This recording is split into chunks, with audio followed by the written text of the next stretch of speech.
आणि दुसरं तुमचं सिग्नेचर, हे खऱ्या अर्थानं. बरेच लोक आम्हाला म्हणतात की सर शिक्षक म्हणजे काय, शिक्षक म्हणजे काय. तेव्हा 3 वाक्यात आम्ही शिक्षकांची भूमिका सांगतो की जो ड्युटी इज माय लाईफ आणि गर्ल इज माय वाईफ म्हणून या देश रक्षणासाठी 24/7 हाडाचे काढे, रक्ताचं पाणी आणि रात्रीचा दिवस करतो, तो आमच्या हृदयातला एक भारतीय सैनिक, त्याला रक्षक असं म्हणतो. जो आम्हाला अन्न वस्त्र निवारा देतो तो खऱ्या अर्थानं कृषिक असतो. पण जो एका गुटात 2 पक्षी मारतो, रक्षक आणि कृषक, ते खऱ्या अर्थानं श्रीकृष्ण हायस्कूलचे सर्व आदरणीय शिक्षक असतात. ते आदरणीय शिक्षक असतात. एकदा जोरदार टाळ्यांच्या गजरात सर्व सन्मानित शिक्षकांसाठी. आज ही विद्यार्थ्यांना समजायला पाहिजे की स्नेह संमेलनाची धुरा किती सुंदर असते. आज तुमच्या वयात असताना मलाही मी नितीन दादांची बोलताना, जावरकर सरांची बोलताना, बडोले सरांची बोलताना सांगितलं की सर जेव्हा मला छोटे छोटे मुलं दिसतात ना, तर ते खरंच माझ्या जुन्या आठवणींना उजाळा आम्हाला मिळतात. अरे ज्या सावित्रीबाई फुलेंचा आम्ही खऱ्या अर्थानं मानाचा मुद्रा केला, सावित्रीबाई फुलेंना खऱ्या अर्थानं आम्ही विनम्र अभिवादन केलं, ते सावित्रीबाई फुले आज आम्हाला समजले का? सावित्रीबाई फुलेंच्या खऱ्या अर्थानं 1 जानेवारी 1848 मध्ये झालेले बरेचसे लोक होते. त्याच्यामध्ये मग काशीबाई जोशी असेल, त्याच्यामध्ये सावित्रीबाई रोडे असेल, ज्योतिरावांची पत्नी म्हणजे सावित्रीबाई फुले असेल, त्यानंतर बरेचसे माय मौला होते. उस्मान शेखची बहीण फातिमा शेख असेल. एका ठिकाणी मेजर कॅन्डी आले आणि त्या स्नेह संमेलनामध्ये एका छोट्याशा मुलीला उभं केलं की बाळ, तू अतिशय गोंडस आणि गुजरवाणी दिसतं, तुझं नाव काय? त्या मुलीने सांगितलं की मुक्ता साळवे माझं नाव. त्या मेजर कॅन्डीनं पटकन चॉकलेट काढली आणि त्या मुक्ता साळवेला दिले आणि म्हटलं की बाळ, हे तू चॉकलेट घे, कारण आज तुझा वाढदिवस आहे. मुलगी कशी असावी आणि मुलगी कोणाच्या तालमीत असावं, साहेब, हे सुद्धा महत्वाचं आहे. तेव्हा मुक्ता साळवे म्हणतात की I heartly thanks a lot major candy, but extremely sorry, I don't want to chocolate. Major कॅन्डीनं प्रतिप्रश्न विचारला की बाळ, आज तुझा वाढदिवस आहे, मी तुझ्यासाठी स्पेशल चॉकलेट आणली आणि तू चॉकलेटला का नाकारलं ग? तेव्हा आज आमच्या महिलांना त्या मुक्ता साळवेला आदर्श मानले पाहिजे. तेव्हा मुक्ता साळवे आमची छोटीशी कन्या, जिच्यामध्ये चंद्राची शीतलता आणि सूर्याची प्रखरता आहे आणि जिच्या तालमीत झाली ते क्रांती ज्योती सावित्रीबाई फुलेंच्या. तेव्हा मुक्ता साळवे म्हणतात की sir, extremely sorry, but I don't want to chocolate, I want to books for my library, I want to books for my library. याला म्हणतात विद्यार्थ्यांना तुमच्या जीवनावर आणि जगण्यावर करत असलेलं प्रेम काय. आज आमचे विद्यार्थी वाचन करतात का? आणि वाचन केलं तर कुठपर्यंत करतात का? जेव्हा स्वामी विवेकानंदांना विचारलं होतं की आमचे विद्यार्थी ध्येय गाठू शकत नाही, स्वामीजी आम्ही काय करायला पाहिजे, तेव्हा स्वामीजी म्हणतात आमच्याकडे सर्वच आहे, जिद्द, ध्यान, सामर्थ्य, but we don't have proper time management. आहे का आपल्याकडे? आहे का टाइम मॅनेजमेंट?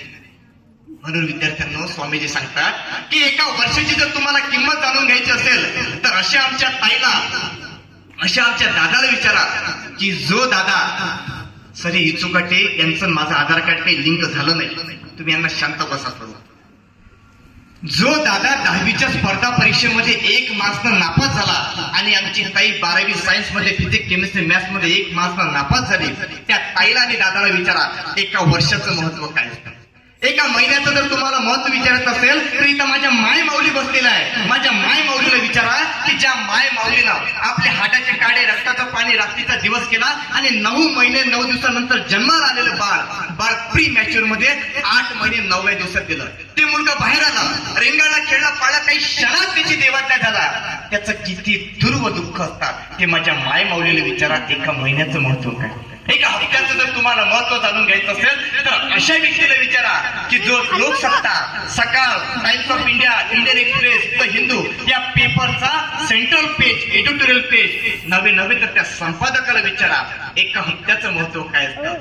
एका दिवसाचं महत्व जाणून घ्यायचं असेल तर अशा घरात फिरा ज्या घरात वीर माता, वीर पिता, वीर पुत्र, नारी शक्ती, शहीद परिवार आणि आत्महत्याग्रस्त झालेले मायबाप आहे. कोणाकडे पॅरालिसिस आहे, कोणाकडे हार्ट अटॅक आहे, ते छोटे छोटे मुलं त्यांच्याकडे पाहिजे. त्या मुलांमध्ये आम्हाला पोटात भूक आणि डोक्यात आग दिसते, त्या छोट्याशा मुलाच्या तोंडात एक तुकडाही अन्नाचा नसतो. त्या मुलाला विचारा एका दिवसाची किंमत काय असतं. एका मिनिटाची किंमत विचारायचं असेल तर पल्लवी नावाच्या चिचकेडीच्या मुलीला विचारला जी मुलगी एमपीसी मध्ये प्रिलिम्स मेन्स इंटरव्ह्यू क्वालिफाय करते, 7:15 अमरावती मुंबई एक्सप्रेस असते, 7:16 ते स्टेशनला पोहोचते, गाडी निघून जाते, आयुष्याचा सैराट होतो, शिक्षणाचा झिंगाट होतो. त्या माऊलीला विचारा एका दिवसाची किंमत काय असते, एका सेकंदाची जर तुम्हाला किंमत जाणून घ्यायचं असेल तर अशा व्यक्तीला विचारा जो व्यक्ती पोलीस भरती सैन्य भरतीमध्ये मोठ्या पदावर रुजू झाला आणि एखाद्या स्नेह संमेलनात त्याला सत्कार मूर्ती म्हणून जायचं आहे आणि एका क्षणी घात झाला, अपघात झाला, मर्डर झाला, या सर्व वाईट याच्यातून तो सुखरूप बाहेर आला. त्याला विचारा एका सेकंदाची किंमत, नाही एका वर्षाची, नाही एका महिन्याची, नाही एका हप्त्याची, नाही एका दिवसाची, नाही एका तासाची, नाही एका मिनिटाची, नाही एका सेकंदाची, तर सेकंदाच्या तृतीय भागाची जर विचारायचं असेल तर विचारा आमच्या धारणीतला दादा राहू नावाचं गाव गोकुल येवलेला, जो Gokul Yevli international para Olympic साठी नेपाळची राजधानी काठमांडूला जातो आणि त्यांना खरंच खायसाठी काहीच नव्हतं. आम्ही त्याला फक्त शेगाव कचोरा पास घेऊन देतो आणि दादा सहज विचारतं, दादा तू तर आज खऱ्या अर्थानं दुसऱ्या देशात जात आहे, आमच्या या मायमौलीसाठी आणि छत्रपती शिवराय फुले शाहू आंबेडकरांच्या विचारांसाठी काय आणणार? जो व्यक्ती शेगाव कचोरे 5 खाऊन जातो आणि याचंच रूपांतर या महाराष्ट्राच्या माती नीती संस्कृतीला नव्हे तर भारताला 5 सुवर्ण पदक देतो, 5 सुवर्ण पदक देतो. एकदा जोरदार करा, त्याचं नाव गोकुळ येवले. मग आज आमच्या विद्यार्थ्यांकडे खऱ्या अर्थानं टाइम मॅनेजमेंट आहे का? बरेच लोकांची आमची 10वी होते, 12वी होते, आम्हाला कळत अपयश येतो. आमचा दादा ज्योतिषाकडे जातो, आमचा दादा भविष्याकडे जातो. कशासाठी? सर माझा विषय निघणार का? सर मी परीक्षेमध्ये पास होईल का? नव्हे तर सर मी माझ्या जीवनात आणि जगण्यात पास होईल का? मी म्हणत नाही. तेव्हाची कवयित्री बहिणाबाई चौधरी, जिचं नाव खानदेश विश्वविद्यापीठाला आहे, ते माझे कवयित्री बहिणाबाई चौधरी म्हणतात, अरे अरे ज्योतिषा नको माझं भाग्य पाहू, माझं दैव मला कळले, माझ्या दारी नको येऊ. एकदा जोरदार टाळ्या त्या बहिणाबाई चौधरीसाठी. अरे ज्या अडाणी बहिणाबाई चौधरीला जर समजलं की खऱ्या अर्थानं आपली मेहनत आपल्या हस्तरेषा बदलू शकतात, तर आमचे विद्यार्थी काय अशी गोष्ट नाही की आज आमचे विद्यार्थी बदलू शकत नाही. आज विद्यार्थ्यांना तुमच्यासाठी विशेष, जेव्हा सन्मान्य जावरकर सरांचा मला फोन आला तेव्हा सरांना म्हटलं सर विद्यार्थी किती आहे? सर म्हणे विद्यार्थी तर भरपूर आहे, पण प्रश्न का? मी म्हटलं नाही, माझे एवढे हृदयातले विद्यार्थी आहे, फक्त ताई लोक या इचोकाट्यांना नाही. या सर्व मुलींसाठी वॉच आणलेले आहेत, सर्वांना भेटणार, आणि दुसरा आईस्क्रीम आणलेले आहे. आता जावरकर सरांचा परत प्रश्न, सर एवढा थंडीत आमच्या मुलांना जर आईस्क्रीम दिलं तर आमचे मुलगा बिमार पडतात, तर त्याची जबाबदारी आमची नितीन मामा आहेत ना, दवाखाना येतात आहे. आला का लक्षात? सोय तुम्हाला नाही, फक्त आमच्या विद्यार्थ्यांना. आज विद्यार्थ्यांना आपल्याला कळलं पाहिजे की आपले मायबाप काय करतात. बरेच लोकांना आज कळत नाही की आमच्या मायबापांशी आम्ही खोटं बोलतो. जेव्हा सर्वांनी मी आपले मुख्याध्यापक बडोले सरांची चर्चा करत होतो, त्यांचा माझा विचार सेम झाला की आज आमच्या विद्यार्थ्यांना माणसावर प्रेम करायला पाहिजे, तर आज आमचे विद्यार्थी मोबाईलवर प्रेम करतो. आज याला त्याला आम्ही आय मिस यू म्हणतो, त्याला मेसेज करू दे, हिला मेसेज करू दे, पण मला प्रामाणिक आई बापाची शपथ घेऊन सांगव की कोण कोण आपल्या आई वडिलांना रोज मिठी मारते. Raise your hand. खरं ते मुलगा कौतुकास्पद आहे. एकदा जोरदार टाळ्या त्या माझ्या माय माऊलीसाठी. विद्यार्थ्यांना प्रेम करायचं जर असेल ना तर खरं जिवंतपणे प्रेम करा. पण प्रेम कोणा करा? हो, प्रेम केलं आपल्या छत्रपती शिवरायांना, स्वराज्य निर्माण केलं. प्रेम केलेलं महात्मा ज्योतिराव फुले आणि क्रांतिज्योती सावित्रीबाई फुलेंना, या बहुजनांना शिक्षण दिलं. प्रेम केलं आमच्या राजर्षी छत्रपती शाहू महाराजांनी, ज्यांनी बहुजनाला आरक्षण दिलं. प्रेम केलं डॉक्टर बाबासाहेब आंबेडकरांनी, आम्हाला संविधान दिलं. प्रेम दिलं गाडगे महाराजांनी, आम्हाला खराट्यावर अंधश्रद्धा निर्मूलनाचं काम केलं. प्रेम केलं राष्ट्रसंत तुकडोजी महाराजांनी, आम्हाला खऱ्या अर्थानं ग्रामगीता. नव्हे तर ज्यांच्या पुण्यात आज आम्ही उभा आहे, ते राष्ट्रपती भवन असेल, पंतप्रधान ऑफिस असेल, रायसीना हिल असेल, ते प्रेम केलं पुण्यश्लोक कैलामय होळकर, ज्यांनी आम्हाला राष्ट्रपती भवन दिलं. मग आज आम्ही प्रेम करतो का? आणि केलं तर आम्ही कशावर करतो? राष्ट्रसंत म्हणतात की मेल्यानंतर आय मिस यू म्हटल्यापेक्षा जिवंतपणे राहून आय लव्ह यू म्हणा. आज खऱ्या अर्थानं जीवनाचा आणि जगण्याचा इतिहासच आहे. विद्यार्थ्यांना बरेच वेळा आपले मायबाप असतात आणि मायबापाला लागतं तरी काय हो, मायबापाला लागतात फक्त माझ्या दादांचा आणि ताईंचा विश्वास. विद्यार्थ्यांनो, नुकतंच 8 ऑक्टोबरला माझी माय माऊली मला सोडून गेली. आजपर्यंत बरेचसे व्याख्यान असेल, चर्चासत्र असेल, परिसंवाद असेल, डिबेट असेल, एज्युकेशन असेल, वक्तृत्व असेल, वादविवाद असेल, बिनधास्तपणे बोललो आम्ही. पण आज आम्हाला जेव्हा मायबापाचा साधा विषय जर येतो तरी आमच्या हृदयाचे 2 भाग होतात जावरकर. सत्ता खंजेरी वादक सत्यपाल महाराज तेव्हाच आम्हाला सांगून गेले की वडील काय असतो तर बापाच्या खाली जन्नत असते तर आईच्या पायाच्या खाली उन्नत असते, याला मायबाप असं म्हटलं जातं. आज साहेब जेव्हा मला खऱ्या अर्थानं समजलं की भाजी चिरताना करंगडीला लागतं तेव्हा न चुकता आमच्या शब्दात धार येताना म्हणतात आई ग. पण जेव्हा नॅशनल हायवेवरून आम्ही आंबळा विश्वेश्वरला येता क्षणी गाडीला थांबलो आणि मागून भरदार एका ट्रकाने जेव्हा ब्रेक मारला तेव्हा बाप रे हा शब्द आमच्या तोंडातून होता. आज विद्यार्थ्यांनो छोटे छोटे वादळ पेलण्यासाठी फक्त आई असते पण मोठ्या मोठ्या वादळ पेलणाऱ्याला बाप असतो. ज्या दिवशी माझी माय माऊली मला सोडून गेले तेव्हा घराच्या एका दादाने सहज विचारलं की नंदूभाऊ आज तुमची आई तुमची पत्नी मरण पावली, तुम्हाला रडता येत नाही का हो. हे वडील असतात मित्रांनो, कायम हृदय स्पर्श असणारे बाप आहे. वडील काय वडील म्हणाले दादा की मला रडता येत नाही असा विषयच नाही, पण मला आज रडता येत नाही कारण की माझी पत्नी मरण पावली म्हणून नाही, मला छोट्या छोट्या माझ्या मुलांना आणि मुलींना सांभाळायचं असतं म्हणून बाप रडत नसतो.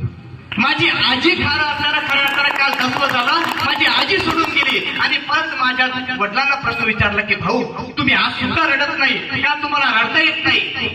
तेव्हा वडिलांनी सांगितलं की मला रडता जरूर येते पण माझ्या छोट्या छोट्या बहिणींना आणि भावांना सांभाळायचं असतं. एवढंच नव्हे तर माझ्या वडिलांची जेव्हा वडील मरण पावले तेव्हाही विचारलं की दादा तुम्हाला रडता येत नाही का, तेव्हा वडिलांनी सांगितलं मला आजही रडता येते परंतु माझ्या छोट्या छोट्या भावंडांना मला सांभाळायचं असतं, तो बाप असतो. आज आमच्या विद्यार्थ्यांना कुठपर्यंत आज बापाला समजले होते. आणि एका ठिकाणी मी सहज गेलो आणि पुण्यामध्ये त्या ताईकडे पाहिलं, त्या ताईकडे घर नाही काही नाही पॅरालिसिस असलेले दोघेही नवरा बायको. त्या नवरा बायको असल्यानंतर त्या दिदीला विचारले की ताई तू एवढ्याही बिकट परिस्थितीमधनं आज स्पर्धा परीक्षेचा अभ्यास करतो, तुला लाज नाही का वाटत. आमच्या माय माऊलीने जावरकर सर दिलेलं फार मार्मिक उत्तर होतं की सर मला लाज त्या गोष्टीची वाटली असती आज मी एखाद्या मुलाच्या सोबत पडून गेली असती, आज मला लाज त्या गोष्टीची वाटली असती की मी मोबाईलवर बोलत आहे, आज मला त्या गोष्टीची वाईट वाटत असतं की मी मद्यपान धूम्रपान करत असतो. आज माझ्यासारख्याचं भाग्यच नाही की आज माझ्या वडिलांना अर्धांगवायू असूनही आज मी स्पर्धा परीक्षेची तयारी करत आहे आणि स्पर्धा परीक्षेतून ज्या दिवशी मी डेप्टी कलेक्टर होईल त्या दिवशी माझे वडील आज अर्धांगवायूनं जरी भरती असली तरी विचारानं मात्र कलेक्टर झाल्याशिवाय राहणार नाही, विचारानं मात्र कलेक्टर झाल्याशिवाय राहणार नाही. याला म्हणतात मुली. आज आपल्या आई वडिलांचे किती आजार आहेत.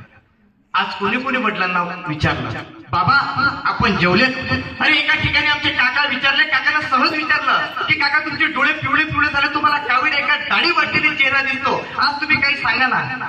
आणि विद्यार्थ्यांना दोन जर गोष्टी जीवनात आणि जगण्यात गेलं ना, जिथं लाच माराल तिथं तुम्हाला यश भेटल्याशिवाय राहणार नाही, कारण हे खऱ्या अर्थानं काळ्या दगडावरची एक भगवी रेख आहे.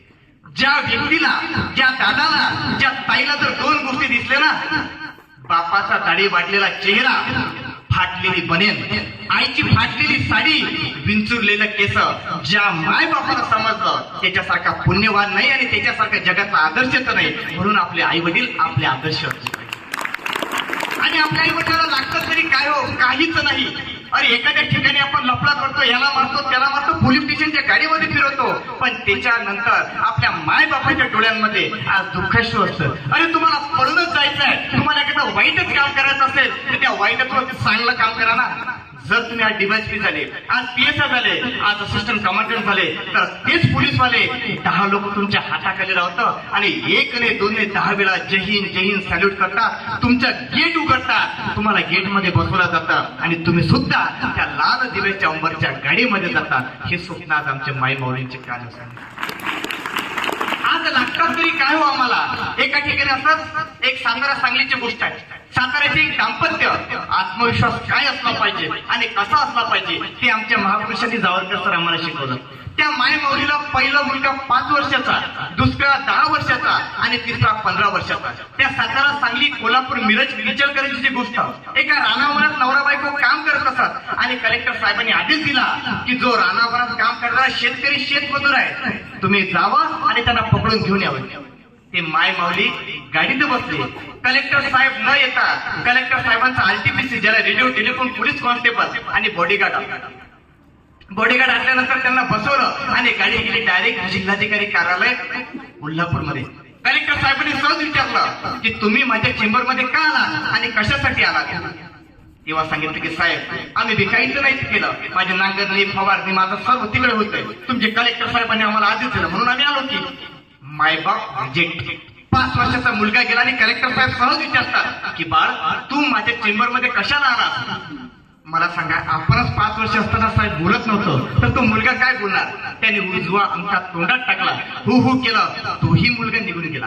त्याच्यानंतर 15 वर्षाचा मुलगा आला, त्याला विचारलं की बाळ तुझे आई वडील रिजेक्ट, तुझा 5 वर्षाचा भाऊ रिजेक्ट, तू 15 वर्षाचा आहे, तू इथे कशासाठी आलेला आहे. तेव्हा त्या दादाने उत्तर दिलं की सर माझ्या आई वडिलांनी मला जन्म दिला म्हणून मी आलो, तोही रिजेक्ट. 21 वर्षाचा नररत्न त्या ठिकाणी गेला. त्या नररत्नाला कलेक्टर साहेब सहज विचारतात की तू माझ्या चेंबरमध्ये कशाला आलेला आहे. उजवा पाय पुढे. परत विचारतात तू जिल्हाधिकारी कार्यालयामध्ये कशाला आलेला आहे. मागचा पाय मागे. परत विचारतात की तू माझ्या कलेक्टर ऑफिस मध्ये कशाला आलेला आहे. हाताची घडी तोंडाची बोट. 1 नाही 2 नाही विषयांचा अथांग महासागरासारखे प्रश्न विचारतात. उत्तर देतात शांत बोलू जातात. पहिला प्रश्न, माझे आई वडील अडाणी असल्यामुळे ते बोलू शकले नाही म्हणून ते रिजेक्ट झाले. माझा 5 वर्षाचा भावाला बोलताच येत नाही म्हणून तो रिजेक्ट. माझा 15 वर्षाचा भाऊ गावंडळ असला त्याला बोलता येत नाही म्हणून तो रिजेक्ट. आणि तुम्हाला जर वाटत असेल की माझे आई वडील रिजेक्ट, 5 वर्षाचा भाऊ रिजेक्ट, 15 वर्षाचा भाऊ रिजेक्ट आणि मी तुमच्या चेंबरमध्ये तुमच्या दालनामध्ये तुमच्या कलेक्टर ऑफिसमध्ये नव्हे तर तुमच्या आईच्या चेंबरमध्ये कशासाठी आलो असेल तर माझं एकच उत्तर आहे, तुमच्यासारखा राजा होण्यासाठी आलेलो आहे, तुमच्यासारखा कलेक्टर होण्यासाठी आलेलो आहे. आणि ते नाव आहे बडोदा शिक्षण संस्थेचे अध्यक्ष सयाजीराव गायकवाड. साठी एकदा जोरदार टाळ्या सयाजीराव गायकवाड. म्हणून एका ठिकाणी शंकर बाबा पापळकर म्हणतात की आज तो लग गई इस घर में अब तो बचे ही क्या है. यहाँ पे बैठे सभी भारत के नौजवानों कि अरे आज तो लग गई इस घर में अब तो बचे ही क्या है और बच गए तो समझ लो यारो जला ही क्या है. अरे ये सिर्फ नतीजा है मुकद्दर अपना वरना हाथों की लकीरों पे लिखा ही क्या है, वरना हाथों की लकीरों पे लिखा ही क्या है. म्हणून विद्यार्थ्यांना नेहमी आठवलं पाहिजे की आमचे मायबाप आम्हाला काय. आजच मायबापासोबत निव्वळ हितगुज करा, आई वडिलांना मिठी मारा. कारण की विद्यार्थ्यांना जोपर्यंत मायबाप नावाचं हे विद्यापीठ तयार आहे ना त्या विद्यापीठामधूनच आपण मार्कशीट TC आणि संस्काराचं बीज घेऊन आपण बाहेर पडतो. ज्या ठिकाणी वडील नाही, ज्या ठिकाणी आई नाही त्या ठिकाणी तुमचं जीवनाला आणि जगण्याला खरंच थोडंसंही महत्व नाही. कारण की आई आई असते तर बाप बाप असतो. आणि कराच काय लागते हो, फक्त आजपासून प्रामाणिक शपथ घ्या आणि रोज विचारा की बाबा आपण जेवलेत. आई तू जेवण केलं. आई काली साडी तीच घातली, आधी साडी तीच घातलं का. पोट दुखते, डोकं दुखते. वडिलांना तुम्हाला उत्तर दे. आमच्या भातुलीच्या शेजारी आमची ट्रिप गेली आणि त्या ट्रिप गेल्यानंतर त्या दादाला सहज विचारलं की दादा तुमची प्रकृती ठीक दिसत नाही, तुम्ही हॉस्पिटलला गेलं पाहिजे. तो बाप असतो विद्यार्थ्यांना, वडील काय असतात. वडील म्हटले की मला जायला काहीच प्रॉब्लेम नाही, 100% मी हॉस्पिटलमध्ये जाईल. मला याचीही भीती नाही की डॉक्टर मला मारून टाकेल. मला भीती फक्त एकच गोष्टीची आहे. माझ्या मुलीने मला सहज प्रश्न विचारला की बाबा माझी नागपूरला ट्रिप चालते, ड्रॅगन पॅलेसला, दीक्षाभूमीला, विधान भवनाला, मी जाऊ का. मी ते हॉस्पिटलचे 5,000 रुपये मी माझ्या मुलींना दिले, माझ्या मुलाला दिले. नंतर माझी मुलगी आज नागपूरला टूर्स अँड ट्रॅव्हल्स मध्ये गेली. पण जर मी 5,000 रुपये दिले नसते तर माझ्या मुलीचे स्वप्न भंगले असते. तो बाप असतो. परत त्या दादाला प्रश्न विचारला की दादा ठीक आहे आम्ही तुम्हाला पैसे देतो, आज तुम्ही ऍडमिट कर व्हा. तेव्हा बापानं दिलेलं फार हृदयस्पर्शी विचारते, दादा आज मला याचं दुःख वाटत नाही की माझी मुलगी डान्स ट्रिपला गेली. मला एकाच गोष्टीचं दुःख वाटतं, जर आज मी घरातला करता पुरुष जर 1 दिवसासाठी 1 तासासाठी जर खरंच बंदिस्त झालो पोपटासारखा तर माझी सकाळची जेवणाची आणि संध्याकाळी जेवणाची सुद्धा सोय लागत नाही. त्याचं नाव बाप. आणि बापाला लागतात काय हो, बापाला लागतात फक्त तुमचं प्रेम. आणि आजपासून शपथ घ्या माय माऊलींनी, ज्या गल्लीतून ज्या दिल्लीपर्यंत जातात तिथं फक्त बाप दिसला पाहिजे, त्याचं नाव बाप असतं. प्रत्येक ठिकाणी आपल्या समोर आपल्या मागे जर मधात नाव येत असेल ना तर तो बापच असतो. अरे एखादं वाईट काम केल्यापेक्षा एखादं चांगलं काम करा आणि उद्या या ठिकाणी आल्यानंतर पहिला सत्काराच्या समोर तुमचा बाप इथं असला पाहिजे. आणि ज्या दिवशी मायबापाच्या डोळ्यात तुमचं पाणी पाहाल त्या दिवस खऱ्या अर्थानं जीवनाचं आणि जगण्याचं सार्थक झाल्याशिवाय राहणार नाही. आणि फार मोठं अभिनंदन वाटतो. आणि बापाला लागतं तरी काय, फक्त तुमचं प्रेम. आणि आपण तेवढंही करू शकत नाही. बरेच लोक साहेब विचारतात की माझ्या वडिलांनी ना प्लॉट दिले, ना फ्लॅट दिले, ना गाडी दिली. अरे मायबापाचे उपकार म्हणा. 9 महिने 9 दिवसात तुम्हाला सोन्यासारखं ठेवलं आणि 10व्या दिवसानंतर तुम्हाला एक शरीर एसटी दिली. एकदा जोरदार टाळ्या त्या मायबापासाठी. आणखी काय द्यावं. आणि मला तर फार आनंद वाटते की ज्या ज्या मायबापानं मुलांसाठी काहीच कमवलेलं नाही, काहीच करू नका देऊ. का आपल्या जिद्द आहे, ज्ञान आहे, सामर्थ्य आहे. आपण जर करू शकत नसेल तर मग काय करू शकतो. एका ठिकाणची गोष्ट आहे. 21 सप्टेंबर 2016 5:05:13 हरियाणा पासून दिल्लीकडे येत असलेले समझोता एक्सप्रेस आणि समझोता एक्सप्रेस मध्ये बसलेले आमचे मोठे मायमाऊली. ते मायमाऊली सीआयएसएफ मध्ये असिस्टंट कमांडंट या पदावर होते. असल्यानंतर काही समाजकंटकांनी, काही नालायक लोकांनी 1, 2, 3 आणि चक्क ट्रेन मधून त्या मायमाऊलीला फेकून दिलं. 1 नाही 2 नाही, विशाल अथांग ट्रेन तिच्या पायावरून मांडीवरून गेल्या. त्या मायमाऊलीला रेल्वे प्रोटेक्शन फोर्सनं कब्जात घेतलं आणि direct all India institute of medical science नवी दिल्लीला गेलं.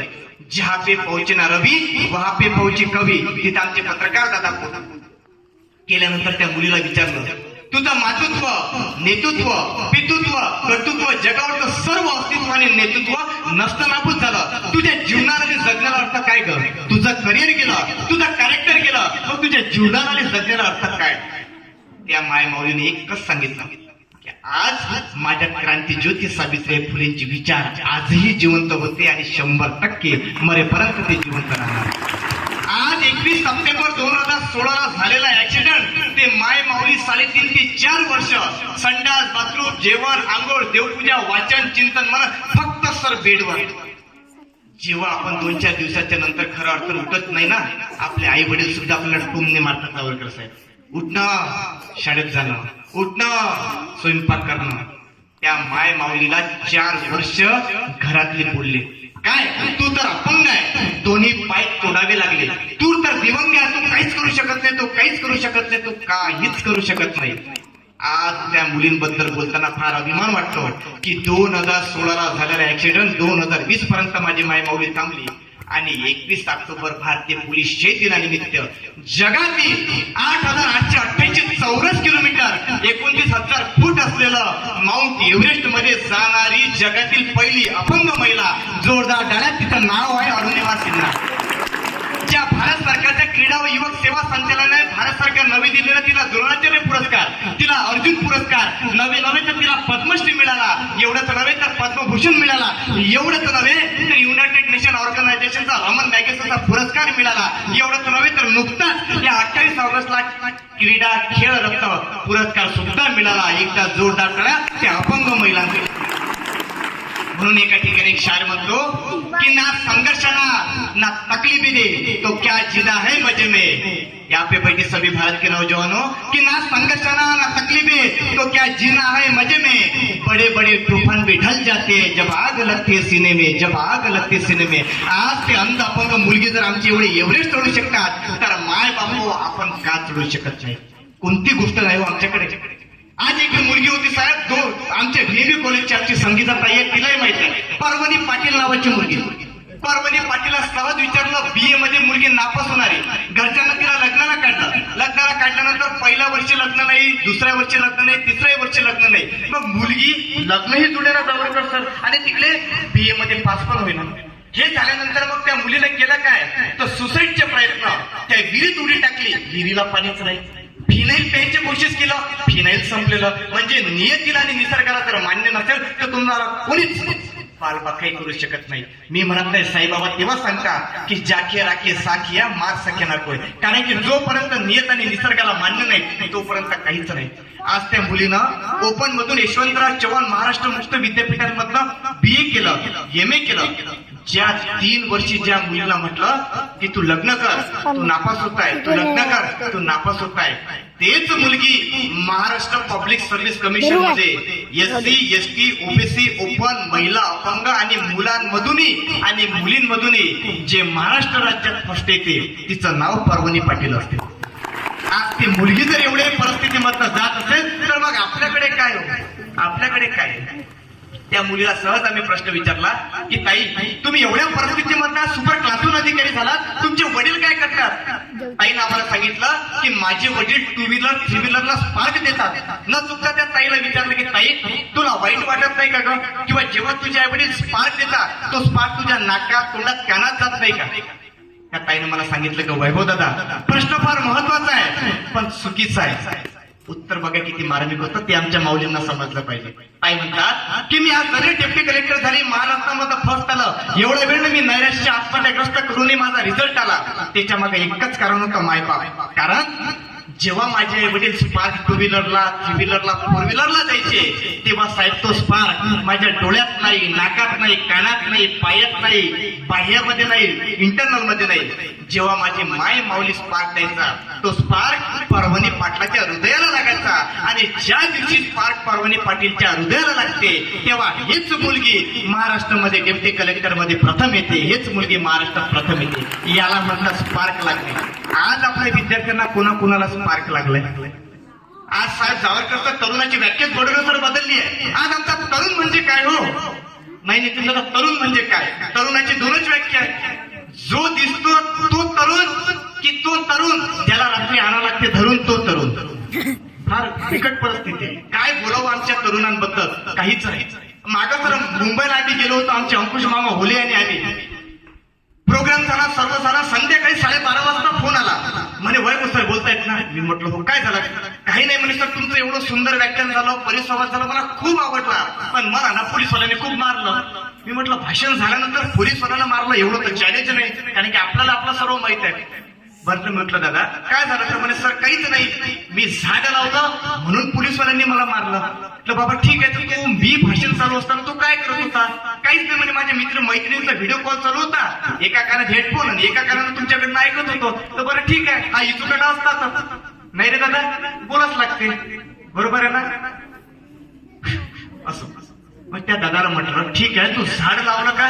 तर म्हणे हो झाड लावलं. म्हटलं तू मार का खाल्ला? म्हणे मी झाड लावलं. म्हटलं बरं ठीक आहे, झाड लावल्यानं जर मार खात असेल तर मी झाड लावतो, तू मला सांग. म्हटलं बाळा झाड कशाचं लावलं? काहीच नाही म्हणे सर, काय केलं, मी जेवण करत होतो, मैत्रिणीचा फोन आला, एका कानात हेडफोन आणि एक मन तिकडे आणि एक मन इकडे.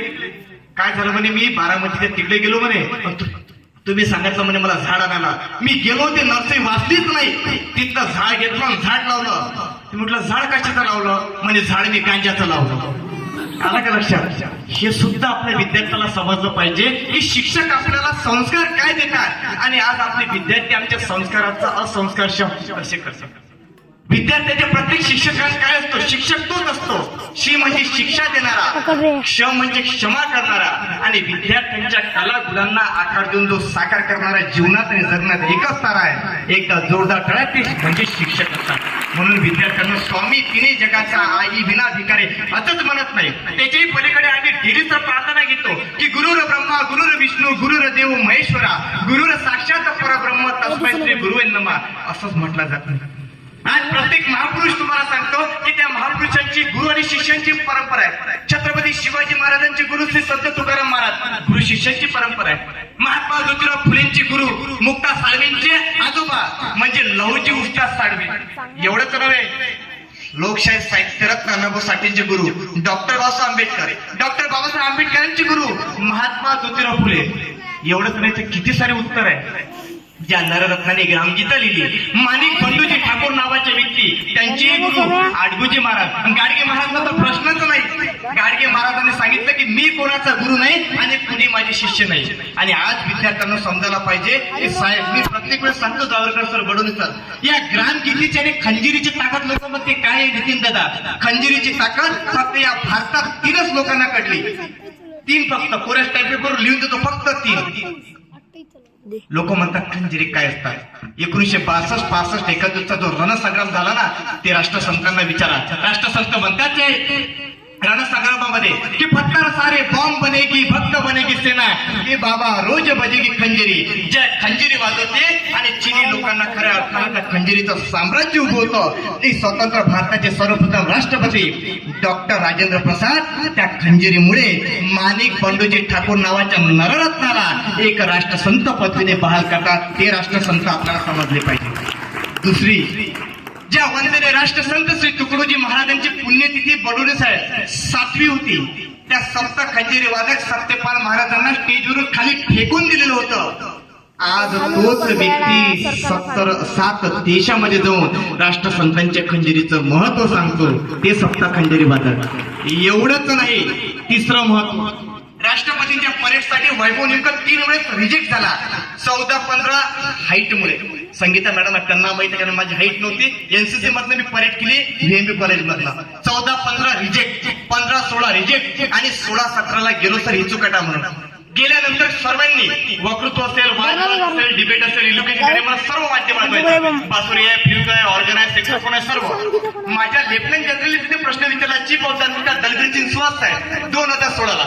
राष्ट्रपती, उपराष्ट्रपती, संरक्षण मंत्री, एसपीसीपी, आयजीटीचे कर्नल, ब्रिगेडियर मेजर जनरल सर्व 28 फ्लोअरचे 3,500 विद्यार्थ्यांचे कंट्रोल कमांड करायला मला विचारलं. पण माझ्याकडे होते राष्ट्रसंतांची खंजिरी. मला इंग्लिश मध्ये विचारलं मी तुम्हाला, बाई कुठे चालली? थांब ना, आईस्क्रीम नाही पाहिजे काय? नाही, यायचं आधार कार्ड लिंक नाही, आता लिंक करू आपण. हा, मग विचारलं sir what is the meaning of khanjiri काय आहे? आज मला आनंद वाटतो की त्या खंजिरीची आम्ही ताकद सांगितली की राष्ट्रसंत म्हणायचे की पत्थर सारे बॉम्ब बनेगी, भक्त बनेगी सेना, की बाबा रोज बजेगी खंजिरी. आणि सर त्या खंजिरी, तुम्ही युट्यूबर आहे, खोटं बोलत असेल तर you can search on the net. 2016ची जी राष्ट्रपती परेड केली ते वैभव निमकरच्या नव्हे तर राष्ट्रसंतांच्या खंजिरीवर केली. आणि खंजिरीचा 2-3 उपयोग तिथं सांगतो सर. जोपर्यंत वैभव निमकर खंजिरी वाजवत नसायची तोपर्यंत army, navy, air force, CSF, ITBP, BSF, ATS, IP, raw आणि एनआयए कोणीच परेड करत नव्हते. जेव्हा मी खंजिरी वाजवायचो तेव्हा ड्रिल, मार्चिंग आणि परेड चालू करायची. याला म्हणतात खंजिरीचे महत्व. एकदा जोरदार करा, ते राष्ट्रसंतांची खंजिरी होती. आज बरेच लोक सर, आता नुकताच 8 दिवस झाले रिझल्ट लागला बडोने सर एमपीएससीचा.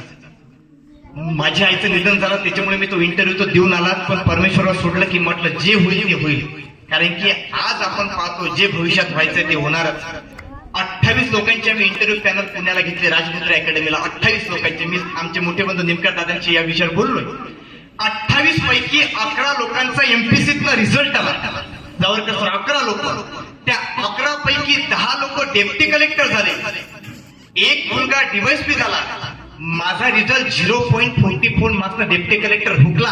पण त्याच्यामुळे मी दुःख नाही केलं. पण त्याचा मला आनंद आहे की 28 पैकी 11 लोक जे डेप्टी कलेक्टर तयार झाले आणि एक विद्यार्थी डीवायएसपी झाला ते वैभव निमकरचे विद्यार्थी आहेत. तुम्ही म्हणतात की एवढंसं पोरग 25 वर्षाचा एवढा छोटा चिवट्या बनते, उत्तर देतो. एका ठिकाणी आम्हाला भारतीय राष्ट्रीय सर वेळ झाला की सांगा, कोणाला बोर होत आहे का? नाही. हा, तुम्हाला तिचुकाटा आहे.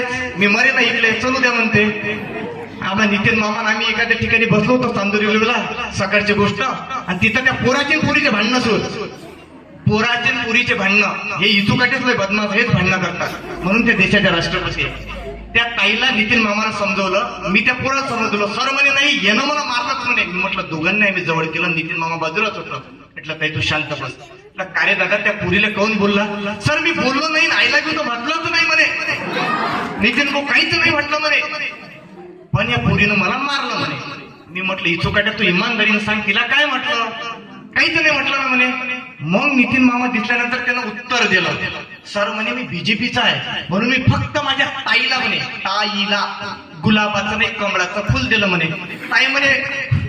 ताई म्हणे मला काय माहित म्हणे, एवढा माझ्या भाऊ मॅट आहे म्हणे की तो बीजेपीचा आहे. मॅट सापट दिली म्हणे, मी काँग्रेसची आहे म्हणे. जीवनात आणि जगण्यात हसा आपल्याला आला पाहिजे, हे आपल्याला शिकायचं.